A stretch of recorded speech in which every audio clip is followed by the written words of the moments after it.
I'd like to call to order the Township Council meeting of October 29th, 2018. Gay, have we been adequately noticed? Yes, we were adequately noticed on January 5th, 2018, to the Princeton Packet and the Times. Would you all join me in a salute to the flag? I pledge allegiance to the flag of the United States of America and to the republic for which it stands, one nation, under God, indivisible, with liberty and justice for all.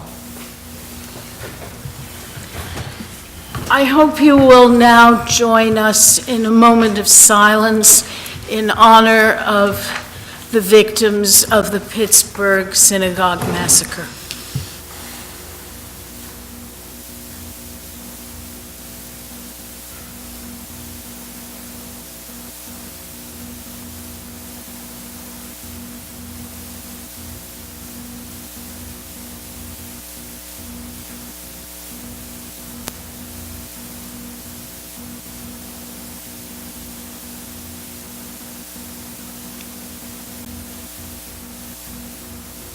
Thank you.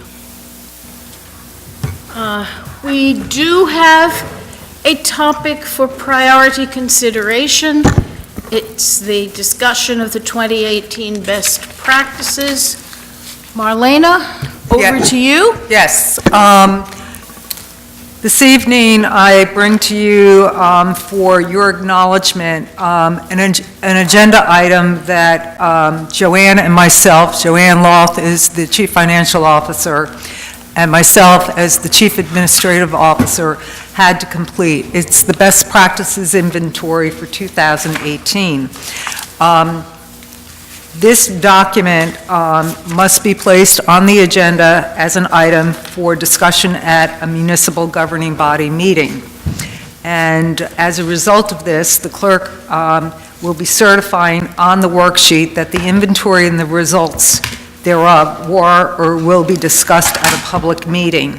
So I ask your indulgence. I wanted to quickly provide you with an update.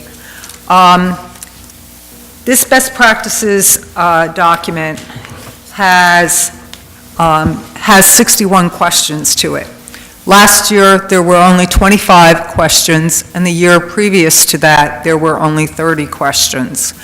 I can't explain why there is a difference in the number of questions other than with the change in administration at the state level, the Division of Local Government Services has an acting director, and the director under the former governor departed, I believe, in July or August.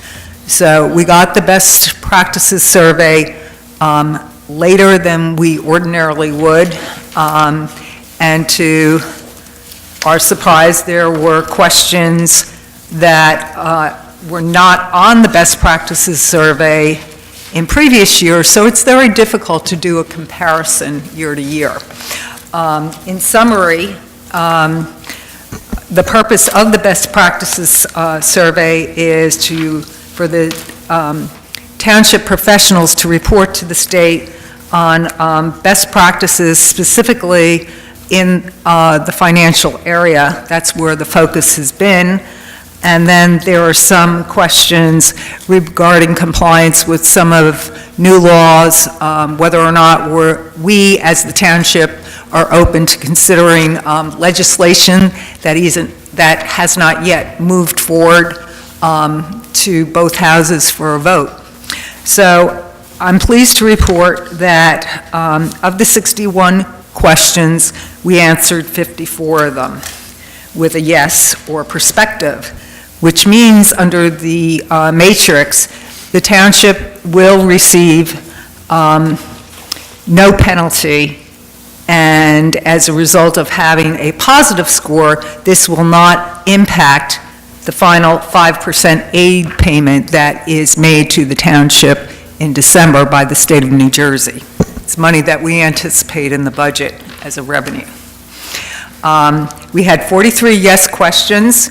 There were 7 no questions, 5 NA questions, which help in the positive towards the 54 that the township answered affirmatively to, and 6 prospective questions. So the score, we scored 89%. It's probably the highest score compared to prior years, but I don't want to compare prior years because you're not comparing apples to apples. There were no questions that we had to respond to. One of the questions had, in previous years, been one single question, and they broke it out to 3 questions, and it was whether or not the municipality's governing body had had the opportunity to assess its authorities that it had created to ascertain whether or not they continue to serve the public interest, and we did not schedule that meeting. For some peculiar reason, the other no questions, which had to do with, 2 of them had to do with pilot agreements, and we had to answer no to those questions because they wanted a mechanism in place for the monitoring of them.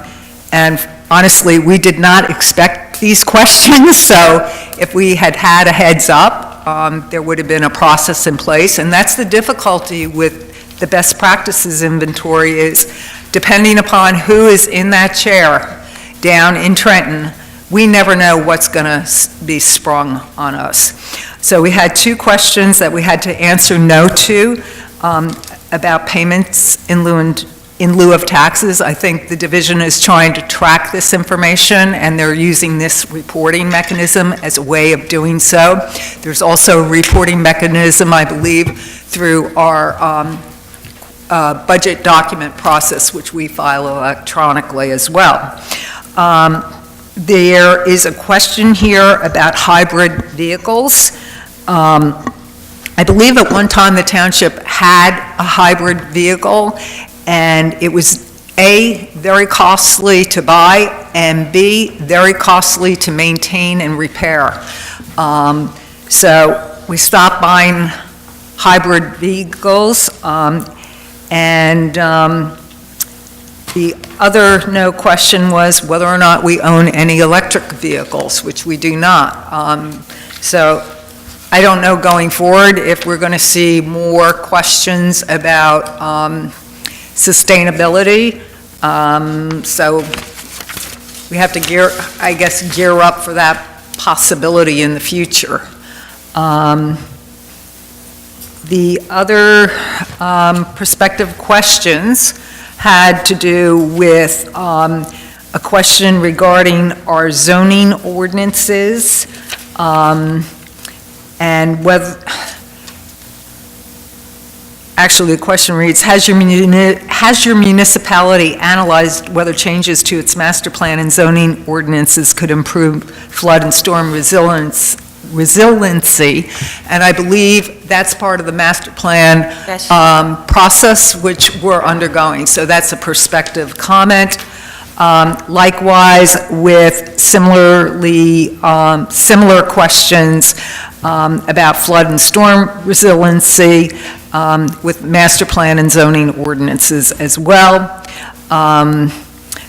It asks whether or not we have designated at least one staff member or consultant for the community for economic development, and we answered that prospectively, and that to me is part of the budget process. It may or may not be. It may be an issue of whether or not we expand the duties and responsibilities of an existing staff member.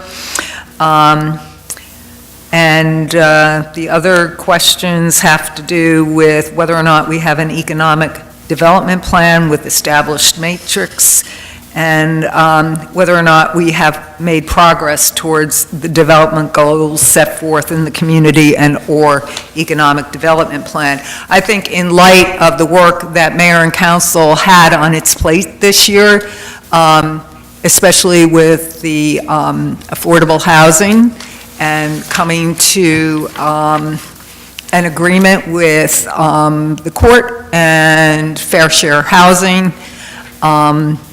That's where our focus has been, along with some more pressing issues.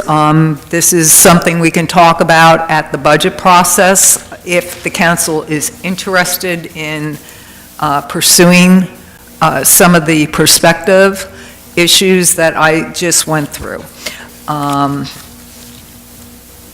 That is my presentation on this document. We need to file it as soon as the clerk can certify the fact that this was a discussion item, because there is a filing deadline, and the filing deadline is November 12th. And that's why it was on this meeting, because we don't have a meeting, I believe, until the 19th. The state, in its local finance notice, which you were provided a copy with, asked that once completed, please do not wait for the inventory to be discussed with the governing body. Well, we know better. In previous years, this item has always been discussed and brought to council before we filed it. So that's my presentation, and I did not receive any questions, and I'll do my best to entertain any questions. Anybody have any questions? Yeah, just a quick question, comment, because you had mentioned about an annual review of its authorities, and, you know, there's 3 no's on that, because we haven't actually done that. When we do talk to the parking authority, they do give us their annual budget. They do come to the council during our budget deliberations each year. But since we answered as no, because we haven't done that, how would we do such an annual review? I mean, would it be done by administrators, or do you have to hire a consultant? Or? We did, we believe that the budget review that had occurred previously was what the state was looking for. As Joanne and I thought more and more about the authority question, this really pertains to the parking authority, because the parking authority is a creature of the township. It's established by ordinance, and at any time, if mayor and council have, I'm not suggesting this, but governing bodies can choose to create them, and governing bodies can choose to dissolve them. We had, in the past, always brought Dr. Bartolini in for the Stony Brook Sewage Authority, but that's not a creature of the township. So I think it's been useful to have Dr. Bartolini in. I know there were some discussions that administration has been having with the parking authority about a couple of issues that came to light last, I can't even remember, we've been working on it for a bit of time, but I'd say last summer. So again, I don't think it's necessary to hire a consultant. I think it's incumbent upon all of us to look at the budget that the parking authority submits, because the devil's in the detail. When you look at the budgeting practices of the authority, and the authority is governed by a different set of statute when they put their budgets together. For instance, they have to submit them earlier. They have a different basis of accounting. They also have to file financial statements, but they're not on a cash basis of accounting, whereas they're on a GASB basis of accounting. Their accounting also reflects depreciation, reserves, and the like. So it's very important to look at those documents, also to look at whether or not fees are covering their expenses, because the authority should not be subsidized in any way. This is my opinion, by the taxpayers. The purpose of the authority is to provide parking amenities, and the charges are meant to cover operating costs and capital costs. So this is something we can discuss further about maybe inviting them again in 2019 during our budget deliberations, or we may want to just set a time aside, separate and apart, because their budgets usually get acted upon quicker than ours. And I don't know what the reasoning is for that. I guess there are too many municipalities and fewer authorities. I had a quick question. You had mentioned a couple of different types of vehicles that they're asking about, whether we're purchasing hybrids and electric vehicles. I don't know how long ago it was that you had the negative experience with the hybrid vehicle, but the technology has improved. And so I would just request that, I know we're always approving, new purchases, and if that can just be part of the consideration going forward, to the extent that, yes, 10 years ago, 15 years ago, when the Prius first came out, they were much more expensive, and you couldn't plug in as easily as you can now. We're going to have to find a means of plugging in, but I'm sure Well, if you can rely on Princeton's plans, right, their expansion plans seem to really offer a lot of opportunities that would be even in West Windsor. And it seems to be the wave of the future. So I think I'm not saying, you have to do it. I think it's worth considering. Absolutely. And I know at the planning board level, and over the Woodstone, we did ask, for a charging station. Yes. So with these applications coming in, it's on I'm our seeing minds. more and more places where charging stations are coming about, like in North Brunswick, where the Costco is. There's a Panera, and you can plug in and eat in your car while you're charging. So you can multitask and probably handle a few cell phone calls while you're at it. And I know the technology is better, because I know there were a lot of issues with the initial batteries, but things have improved, so it's worth considering, especially for our DPW vehicles or the code enforcement vehicles that are really driving just around town. I think to follow up on that, what we need is quantification of the improvement in the technology. I mean, we all know the technology has improved, but maybe among their many other remits, the Environmental Commission can look at how the technology has improved. Maybe somebody's done a study showing that costs have gone down for purchase and operation of hybrid and electronic vehicles. But I think we should have that information.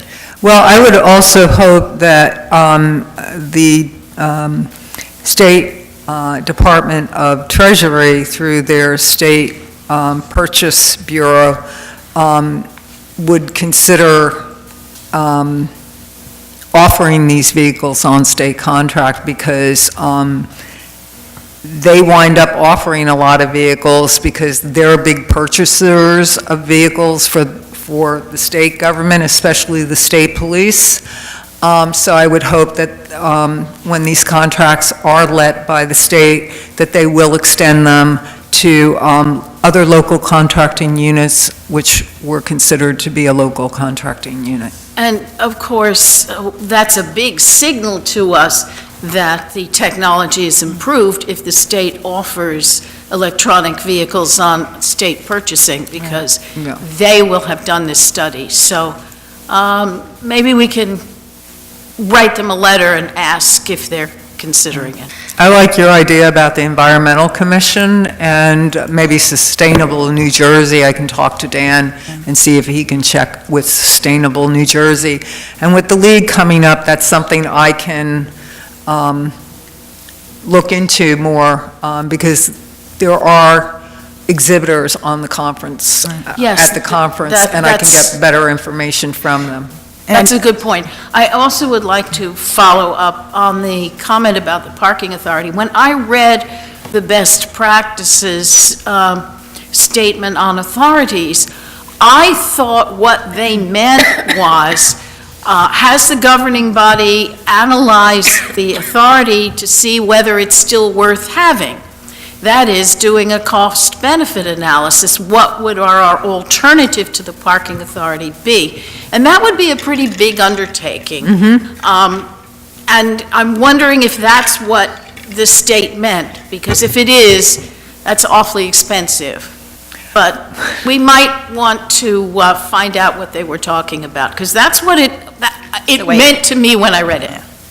It would be a tremendous undertaking, and just for me to understand some of the issues I've been dealing with, I've had to basically delve into the budgets and financial statements and the audit reports of the authority to get an understanding, because their accounting is very different from the townships, as is their budgeting. And if we were to find that the alternative is a private company, I think that our commuters would be very unhappy, knowing what I do about relative costs at West Windsor and as other I stations. said, the other alternative is the township created the authority by ordinance. The township governing body has the ability to dissolve the authority. That is probably very complicated in and of itself, because I think the authority owns some of the property, and some of the property it's leasing from us, so it's very involved. That would be very involved, but we would have to look, I think, before we even get into the complications of such a dissolution, what's our alternative?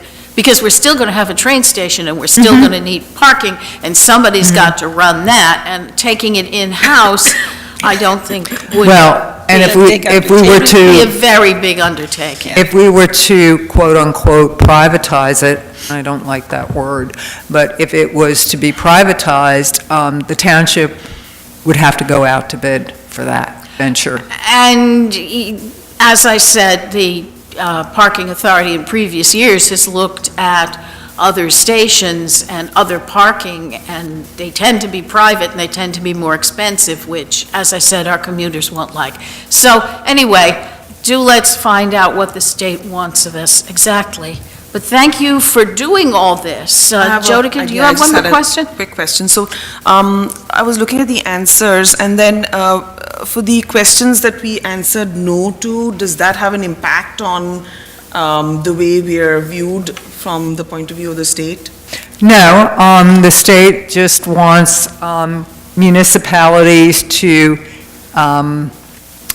score within a particular range, and we score within that particular range, so as not to lose our fourth quarter payment of state aid. I think over the years that I've been through this, I believe the township has scored very well. It hasn't been, they are not increasing our state aid. I mean, no community is going to see an increase in state aid if they score 100 on this, because there hasn't been an increase in state aid. So there's no incentive to say yes to some of those questions? Oh, yes, there is. But you don't want to because lose state aid. They We will don't want to lose state aid. They will cut state aid if we're not good enough. On page 3 of Right. your local finance notice, it tells you what the consequences are if you don't score anything above 46 to 61, because there are 61 questions, 61 would be 100%. But the penalty is severe. Those that only score between 36 and 45, they lose 25% of their final payment. 26 to 35, towns will lose 50%. That's a lot of money. And 0 to 25, you lose your final payment. So, I saw that because. yes. But, but the municipality has flexibility to, as far as the answers are concerned, to make sure that you stay within that range. of grading. Am I correct in saying that?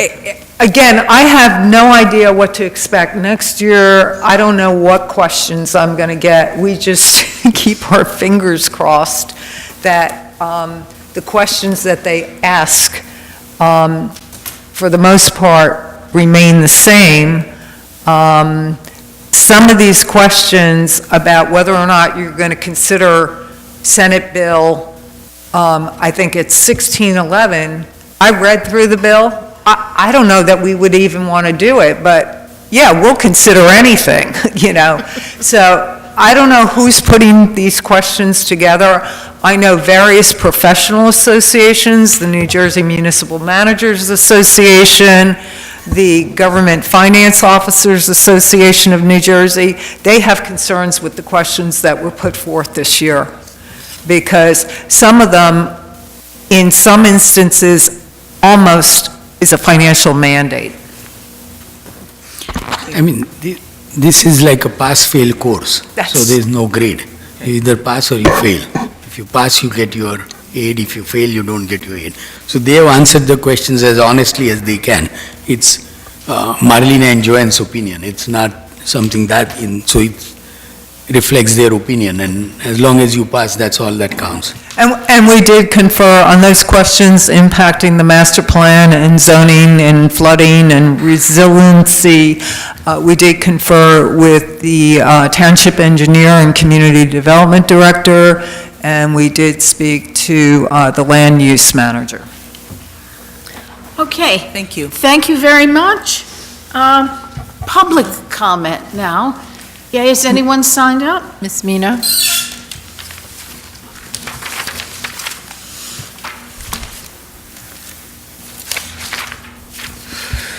Veronica Mina, 41 Galston Drive. Thank you so much, Ms. Miller, for taking a minute for Pittsburgh. As you know, my husband is from Pittsburgh. I have in-laws in Pittsburgh. So this one, unfortunately, really touched home. So I truly appreciate that. Today, Ms. Bahri said, as a council member, I have worked with West Windsor administration to help issue a proclamation against gun violence. Can you please name what was the proclamation that you're talking about? Because I do remember back in April or May, there was an ordinance that was spearheaded by Ms. Hamilton, and you voted no on that one. Also, Ms. Mansari today posted, although later deleted, that the superintendent, Mr. Adehold, told the council to vote yes on the share service agreement, because if not, he would go to an outside company for rent-a-cop. Do I need to understand that this statement, what the superintendent said, was blackmailing council or holding the council hostage? If this is the case, then obviously I need to look into the contract for Mr. Adehold regarding the ethics clause. In addition, I have an email from Mr. Marate where he states that council needed to vote yes or voted yes under his recommendation. So Ms. Bakri, Ms. Jeevers, and Ms. Vansari voted to put Class 3 police officers with guns in our schools. And that is not a lie, Ms. Mansari. At the July 30th meeting, you are in record quoting the NRA slogan, "The only way to to stop a bad guy with a gun is a good guy with a gun." WWP schools should not be used to advance your Republican agenda. I really dislike the way you're doing business. Thank you. Next.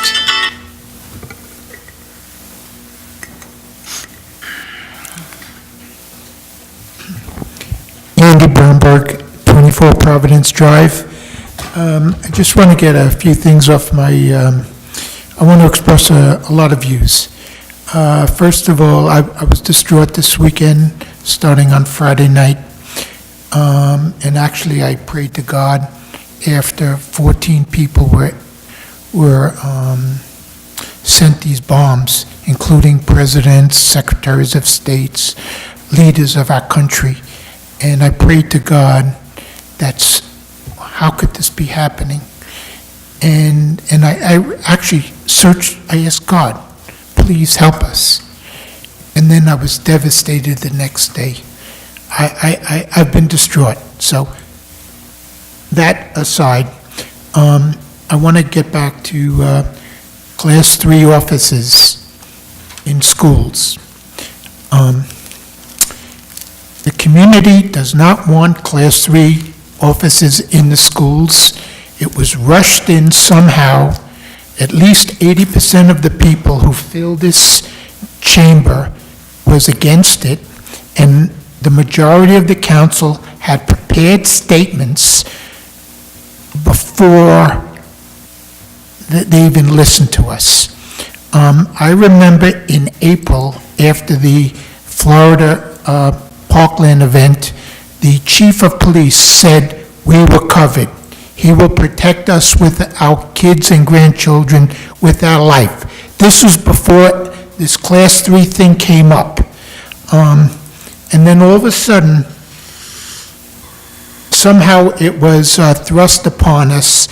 It's not the will of the people, and I'm sad about that. There was a tragedy on Saturday. The mayor of Pittsburgh says having armed officers all over the place is not the answer. The answer is to get rid of AR-15s. If you looked at some of the footage, there was at least 50 armed military-type people going in to that guy. 4 of them ended up in the hospital, some very serious. These Class 3 officers in elementary schools are not going to be a match for an AR-15. Having officers in our elementary schools is not the answer. 2 other points. When the Republicans, I'm a moderate, instantly. When the Republicans are either not in office, they try to scare us. When Obama was going to get into office, he says he's going to take away the Second Amendment. Nothing was done to the Second Amendment. No one is against the Second Amendment. We're against AR-15s. When Obama was in office, the deficit was terrible. All of a sudden, Republicans are in office, the deficit doesn't matter anymore. Same thing with this local issue. Class 3 offices, all these initiatives are going to cost the taxpayers a lot of money without any benefit. Thank you. Thank you. Anyone else? Anyone else wish to speak? Seeing none, administration comments?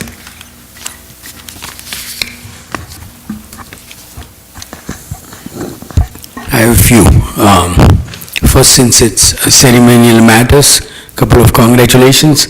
Allison became third-time grandmother recently, so congratulations. Thank you. That's why she's so upbeat at 1 o'clock in the morning. She's up all night. And Aisha celebrated her birthday last week, so happy birthday. So this week is Halloween, so happy Halloween to everybody. Somebody didn't get a memo. Our official candy is Kit Kat, I thought. So anyway, I just want to comment of a couple of things. After the tragedies on the weekend, the police are taking extra precautions, visiting house of worships everywhere, all house of worships, and they are making extra patrols of that. There was a robbery attempt at a bank this morning, and the police believe they know the guy who did it, so they are hoping to apprehend him if they have not apprehended already. He had hit Edison in the morning, and then I don't know why he came south, but he did come south. And I'm curious how they choose these banks. But anyway, I believe they know who the guy is, and he will be apprehended soon. Somebody from Hamilton had emailed us about the deer management program. The information about the program is posted on our district website and is posted on Mercer County website, and the police have also posted it on their website. On the actual day when the shooting will take place, the police will have extra patrol, extra officers in that area, it's the county program and managed by the county. I do know that for some people it's a philosophical struggle whether to kill the animals or not kill the animals. But a few people have come and commented about it becoming an increasing problem, and as a selfish matter, if it has to be taken care of, I'm happy that the county is taking care of it and I don't have to make that decision. So it's not on my conscience, especially as a vegetarian. But, yeah, I mean, after I read Charlotte's Web, I have a hard time even killing a spider. But I really hope county takes care of enough deer that we don't have to worry about it a few years. I do know that people feel that we are displacing them. That is very true. But then you should complain to the state and they force them not to force us to build 2,000 more homes in town. I mean, that's what's forcing the deers out. So if you have to build homes, the deer have to go somewhere. And then finally, we did have, somebody mentioned class 3, so we haven't hired any class 3 officers yet, so there's none in school. We do expect a few of them, or a couple of them will be in school sometime in November, and I'll update you if and when we place them in school. But right now, they're definitely not in Westminster schools, and I understand they're still not in Plainsboro schools as of yet. Finally, we did have because our cost of recycling has gone up 40%, we did have a productive meeting last week. East Windsor came, Princeton came, Robbinsville was supposed to come, they didn't show up. We are talking to a company and we will probably go out to bid for both the garbage and recycling sometime next year, because our garbage, if I remember correct, on January 31st, 2020, our contract expires, so we need to renew that as well. If it's any consolation, every township is complaining about the recycle getting contaminated, and that's the problem with the higher costs. And Ayesha had asked about organic recycling. The cost for Lawrenceville and Princeton both participate in that. Lawrenceville's cost went up from $14.14 to $40, 3 times as much. And Princeton's contract is expiring this year. They expect their cost from $15 per participant to go up similarly. So, and same problem with contamination. People put all kinds of nonsense in organic food. So at least for now, we will not talk about that, at least until we get our recycling and garbage pickup taken care of. So I guess that's it. Thank you. I have a couple comments. This week is an off week because it's a 5-week month, so Public Works will be getting caught up on other matters that need attention throughout the township. Therefore, yard waste will be collected in Zone 1 beginning Monday, November 5th. So it's an off week. We would ask residents to please keep the debris out of the roadways for the sake of pedestrians, cyclists, and to allow the flow of stormwater into the storm source, because any blockage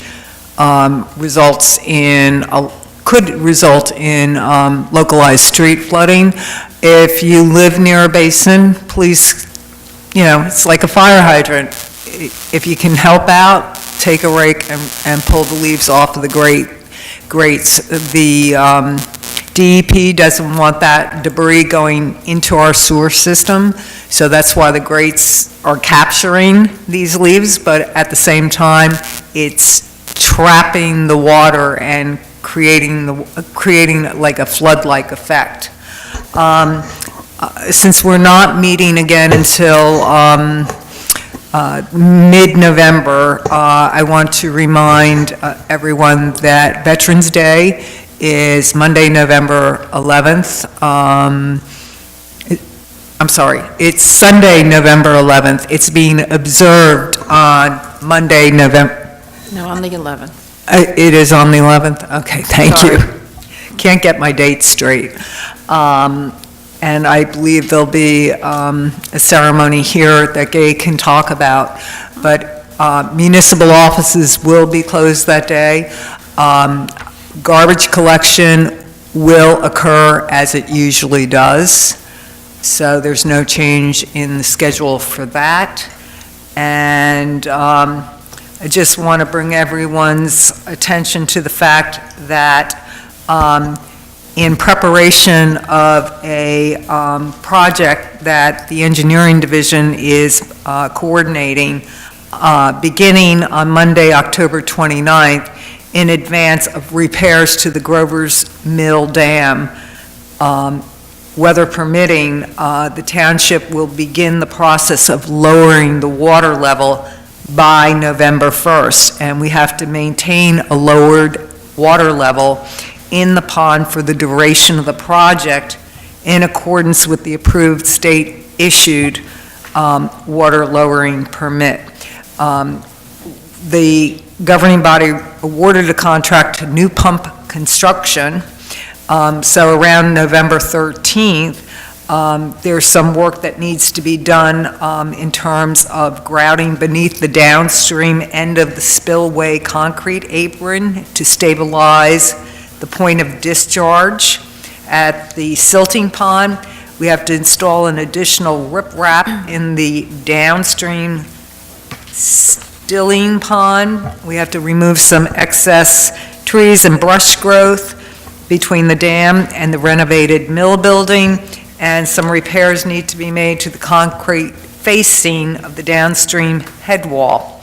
So the construction, assuming it starts on or about November 13th, will last 60 days, weather permitting. Most of this work is going to be done off the roadway. However, as part of the tree removal and the staging of equipment and materials, traffic on Clarksville Road may experience some sporadic delays, or there could be temporary alternating traffic conditions on any given day, Monday through Friday, between the hours of 9 a.m. and 3 p.m. No road closures are required for this, and the residents who live in that area will receive their mail, have their garbage collected, and their yard waste and leaves picked up. That's all I have. Thank you. Council member comments. Jyotika?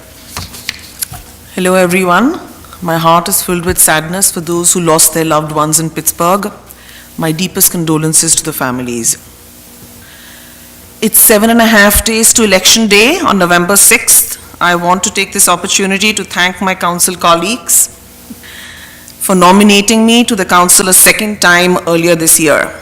It reflected on your confidence in my ability to work with you for the betterment of West Windsor. I'm grateful for the opportunity to have served our town for the past 16 months. I hope I can continue to serve after November 6th. As God and my family members are witness, I have worked very hard with the utmost sincerity. Every issue has been carefully researched and every vote has been thoughtfully debated. I believe that we are all different and bring our unique ideas and beliefs to the table. We have tried to work together to solve West Windsor's problems, sometimes successfully and sometimes not. These are testing times, and it's vital to put our differences aside and continue to collaborate to resolve the issues facing us in a non-partisan manner.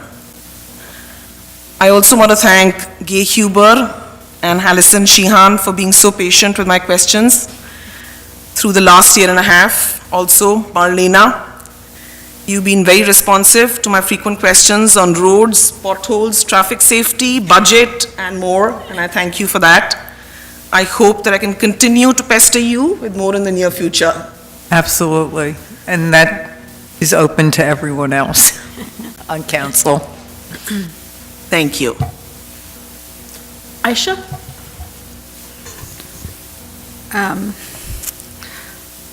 Speechless.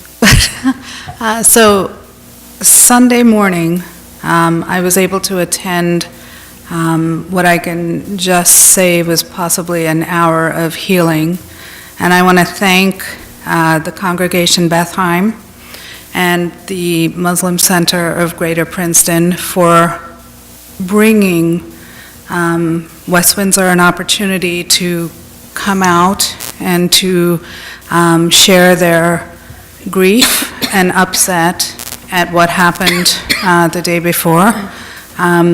This isn't a time when we think about, well, oh, that was off in Pittsburgh. We're so sorry it happened to them. The sentiment in the room was this can happen to us, and that it is, this is an attack on all of us. Doesn't matter what color or what religious background you are. So I really am grateful to those two communities for having held what was really an event to sort of allow us to grieve and to allow us to make some sense out of an absurd situation. And Mr. Bromberg, you're not wrong. It was another stellar AR-15 moment. And I will tell you that events like this on Sunday morning, where our two religious communities in this town came together to make a difference, they certainly made a difference in my life, that adds value to this town. That is what makes this town incredible, not the nonsense we see on West Windsor Peeps, and not the political backbiting. All of that is completely irrelevant. It's white noise. But these communities made a difference in my life, and I want to thank them. Thank you. Thank you. Linda? Our hearts and prayers go out to the families of the 11 innocent people who were killed and the 6 others who were wounded at the Tree of Life congregation during a Saturday Shabbat service. I was listening to the radio in the car this afternoon, and they had said that there were supposed to be many children at that service, but for some reason they had decided to have them participate in the service on Sunday, so the children weren't there. I lived in that area for a couple of years after my husband Neil and I got married. It's a beautiful area, wonderful people. And there should be no place for hatred and anti-Semitism in our country or anywhere else in the world. We have to continue to work harder to promote love and understanding and inclusiveness in our communities. As we mentioned before, there's a lot of leaves. The roads are often wet, and in 2 days it'll be Halloween, so there'll be many trick-or-treaters of all ages getting out there. So just be on the lookout for a lot of children and youngsters who are just running zigzag across the roads, getting their candy. Remember to vote next Tuesday. And happy birthday to Aisha, and congratulations to Allison on her 3rd grandchild. Thank you. Virginia? I also wanted to add my condolences to the families in Pittsburgh. We actually have some residents in West Windsor who were affected by that tragedy, and so it's actually closer than some of us might know. So I just wanted to let you know that I will keep all of them in my thoughts and my prayers. Earlier today, regarding Ms. Mino's comments, I had addressed some comments that she made that were incorrect. She had posted an angry comment about council voting on school board policy to put guns in schools. That's incorrect. The school board voted to put Class 3 officers who are armed officers in the schools, and then it came to us, and our only vote was, do we want to allow the West Windsor Police Department to hire and train those officers or not? There was some more angry comments afterwards, so I just deleted it all. So I think it's important that people stay calm and truthful. Let's just stop with the inflammatory and inaccurate comments, and there's just no time for that anymore, and there really never was. And finally, I just wanted to wish everyone a happy Halloween, And to all the trick-or-treaters out there, be safe. And to anybody who's driving, please be safe. Please just drive a little extra carefully, a little more slowly. There'll be a lot of kids out. They're excited. They might not be looking when they cross the street. So just please be careful. And congratulations to Allison, and happy birthday to Aisha as well. Thank you. Thank you. And happy birthday to Aisha. I know that in the past, I actually celebrated a birthday sitting up here, and Big one. a big 50th. And I don't have quite that big a one coming up, but I do have a birthday that is probably going to be celebrated here coming up in January. I join everyone else in offering my condolences to the Pittsburgh Synagogue community, the family, the friends, everybody who knows anyone. Coming after the mailing of bombs to prominent people, it just is such a terrible thing for our country and for humanity, and it's wonderful that people are fighting back with community, with love, as Aisha described, happened in West Windsor over the weekend. So let's keep our minds on working together to combat, I wish there were another word, hatred, and hatred of all kinds, and violence as a solution to personal problems. It isn't, it's inappropriate, and only secondarily can we think about taking away the tools of violence, like the AK-15s, but we have to think about that too. Last week, there was a groundbreaking ceremony for Project Freedom. West Windsor has tried to get a Project Freedom in West Windsor. It's housing for people who are disabled since 1999. And finally, it's being built over on Bear Brook Road, right near where Gay lives, in the project we all call Meneely Toll. And it will be part of a little community. And it's very exciting to have this kind of housing in West Windsor. And afterwards, we went to lunch. Linda was there with me and Jen Ping Wong and Jean Jacobson. And we had a very interesting conversation. It turns out that there are communities that are requalifying people who are affordable housing rental tenants. If their incomes are too high, then they are being asked to pay a surcharge to the township. And we're bringing this to the Affordable Housing Committee because if it's being done elsewhere, it's something we want to look into here, so that if you no longer qualify for affordable housing, you'll have an incentive to get out of it, because you won't be able to stay in and take advantage of the lower rent. But the surcharge will not go to the landlord, because then the landlord wants to keep you. It will go to the township to help make affordable housing more affordable for other people. On a disappointing note, I remember a year ago or so, we all voted to refurbish and relight the electronic sign at 571 and Clarksville Road. And we were assured that there were plenty of messages that would always be there. And I remember saying, I don't want to see, "Welcome to West Windsor, this is the time and this is the temperature." Well, I'm very disappointed, because 3 out of the 4 last times I went by there, it said, "Welcome to West Windsor," and it gave me the time and the temperature.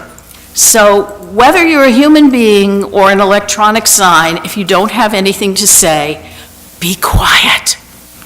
That's Just a hint, if there's nothing to say, turn it off. And I also want to wish everybody a happy Halloween. Enjoy it. Be careful. If people don't put their brush out in the street, then the children can't bump into it, which would be nice.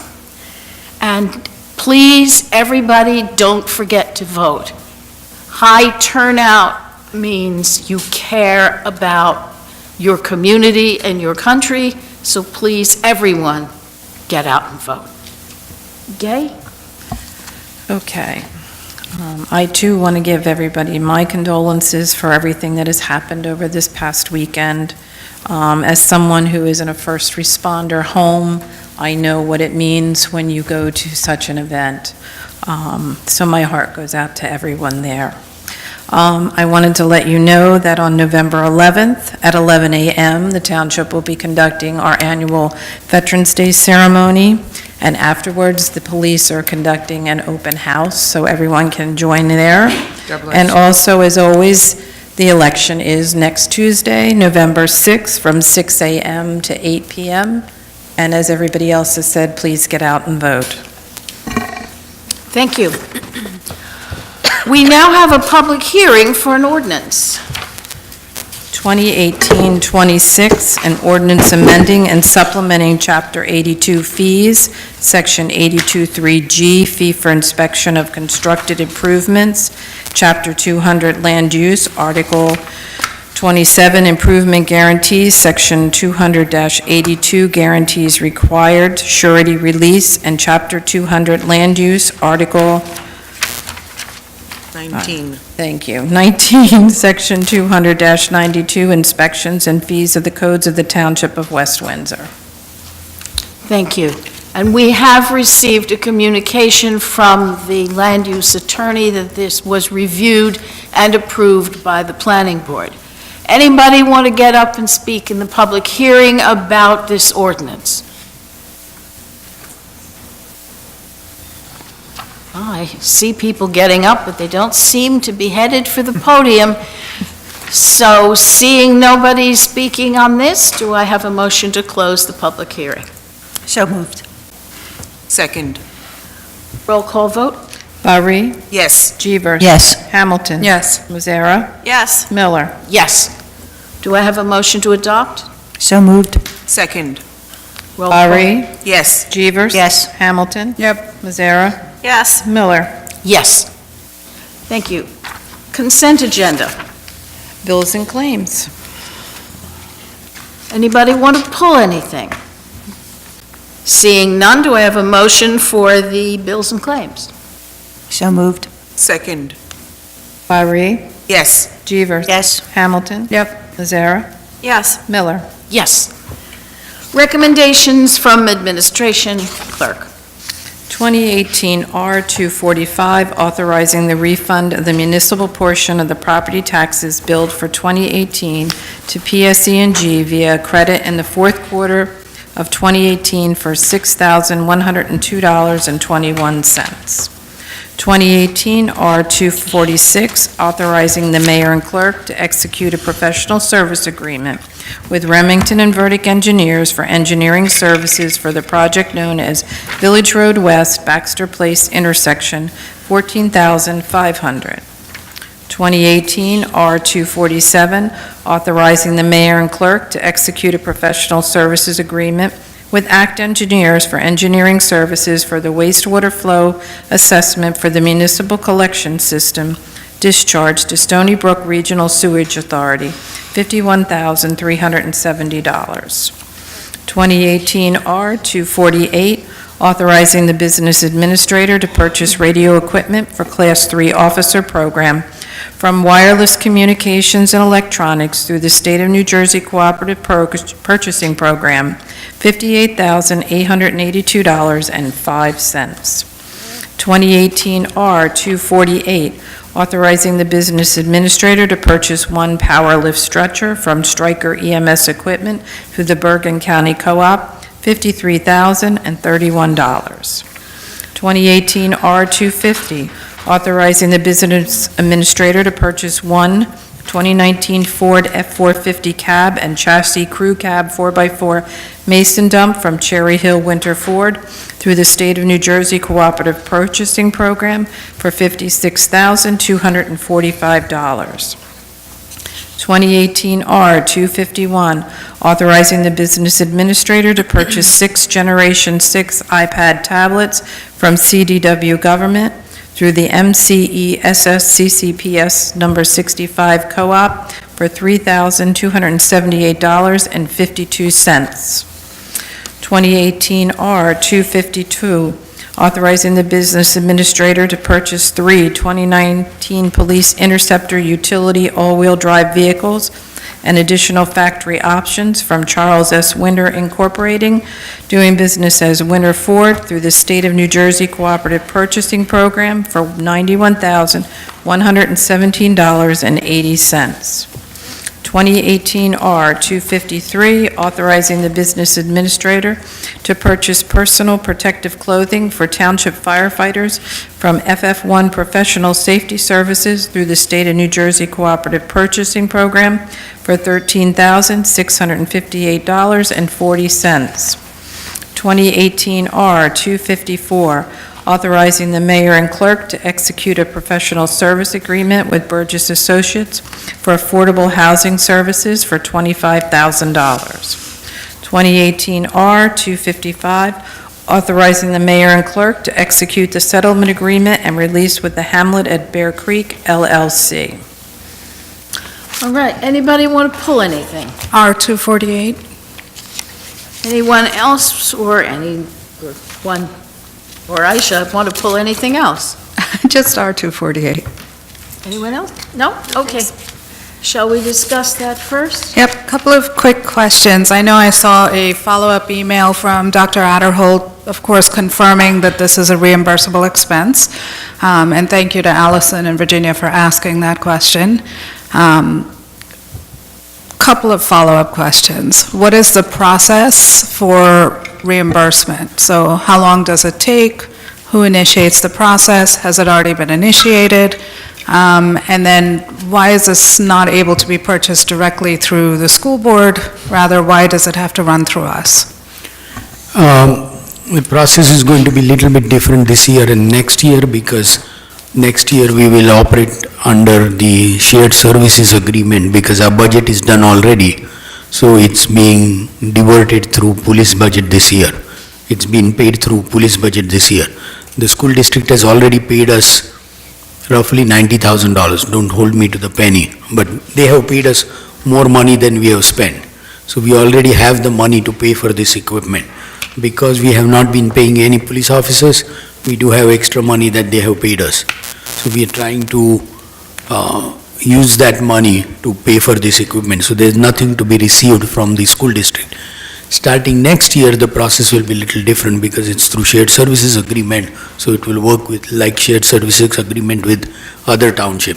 So I believe Joanne will invoice them ahead of time, and they will pay us for that month ahead of time for whatever number of police officers we have. And Joanne has been very particular in stating that she doesn't want to front the money to the school district, although we hold most of their taxes, but we hold the card, so. So you mentioned also that there were expected maybe a couple of officers that would come online as Class 3 officers maybe in the November, December timeframe. I guess you, as the head of the township, have you vetted these officers? Do you know what kind of training they have, what towns they're coming from? No, I don't have that. Once I have that information, I'll forward it to you. That's why I haven't said that they are coming on tomorrow. They haven't, I believe they haven't identified them, but I don't believe they are, they have made a final offer as such. They are undergoing background checks and other things. The school board is on board, or the school district administration is on board with these particular individuals. I believe there are 2. So as soon as the background check and everything else is complete, I will forward that information to the council. And then who makes the determination of where they go? The police chief along with the Dr. Adderholt. Okay, so you as the boss of the police chief, do you at this point know where these two officers are going to go? They told me, but I'm getting old, so I don't want to, but I'll send you that information. I know the feeling. Yeah, but they are, when they hire them, they do think about particular schools, so they just don't hire, they are not hiring bodies. So I do know one particular one, they are thinking of elementary school because there's one female at least, I can tell you that. There's one female, they are thinking somebody will be fit for elementary school. And I don't remember if the female is for elementary school, but I do remember there's one female officer. So they think about a particular school and hire the police officer with that school in mind, I mean the age group in mind. So you would be able to provide us with the information? Yes, I'll be able to. And will you be able to provide us with the information before the final offers are made?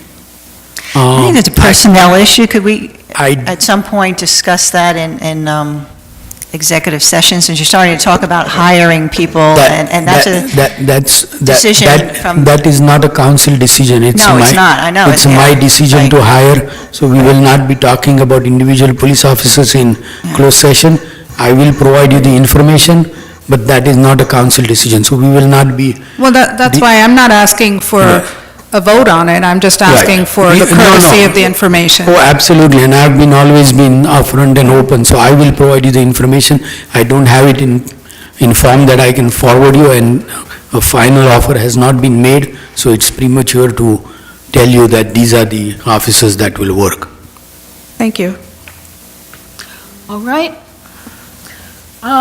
So do I have a motion for R2, 45, 46, 47, 48, 49, 50, 51, 52, 53, 54, and 55? So moved. Second. Barry, Yes. Jeevers. Yes. Hamilton, Yes. Mizera, Yes. Miller. Yes. Okay.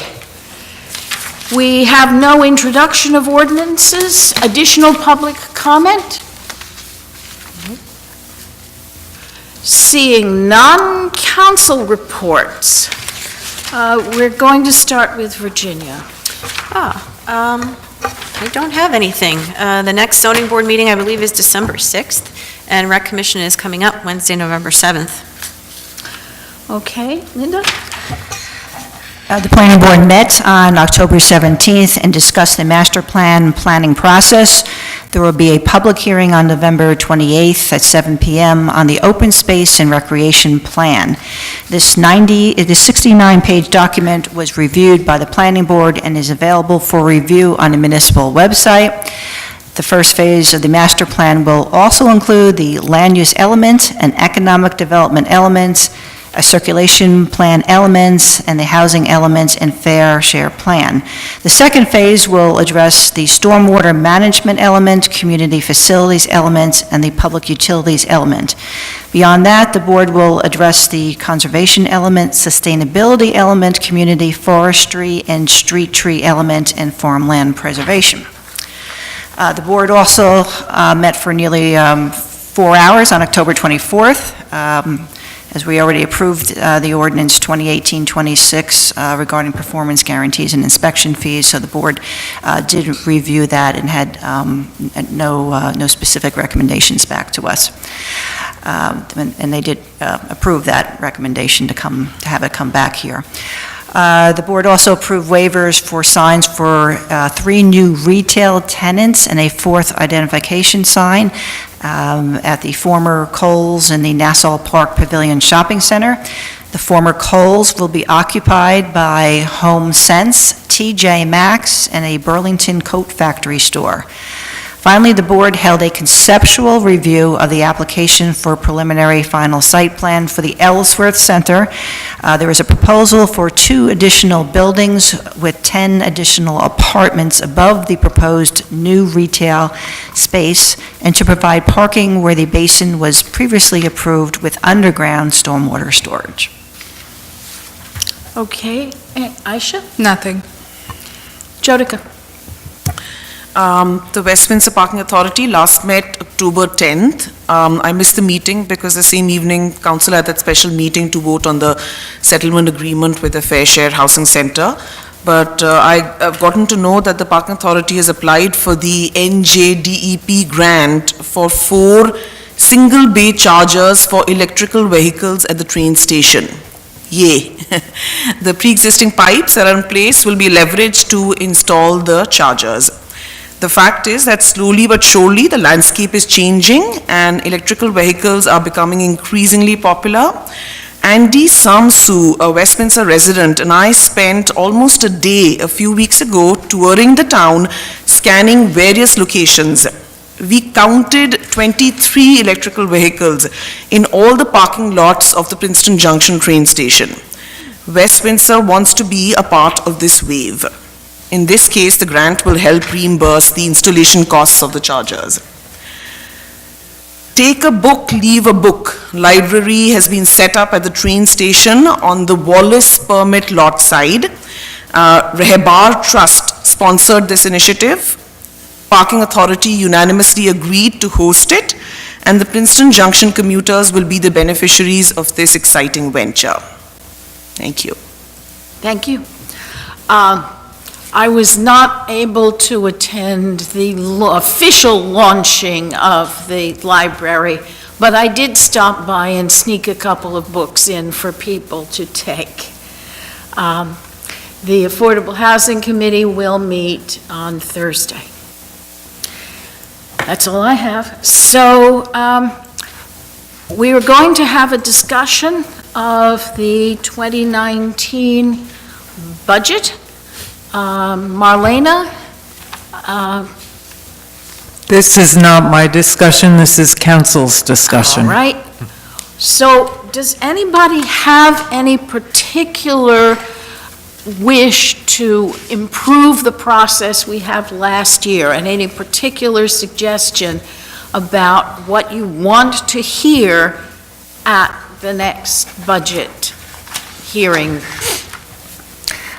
Well, I think one of the big issues that we had talked about, and I mean, it's just a dollar amount that gets plugged into a lot of times the capital budget, is road repairs and the state and condition of many of the roads. And we often focus on the major arteries in town, but there's a lot of developments that are getting the 20 to 30-year range, and there's potholes and there's cracks, and it just, it's time to do some of these repairs. There's also the trees that are uplifting the sidewalks.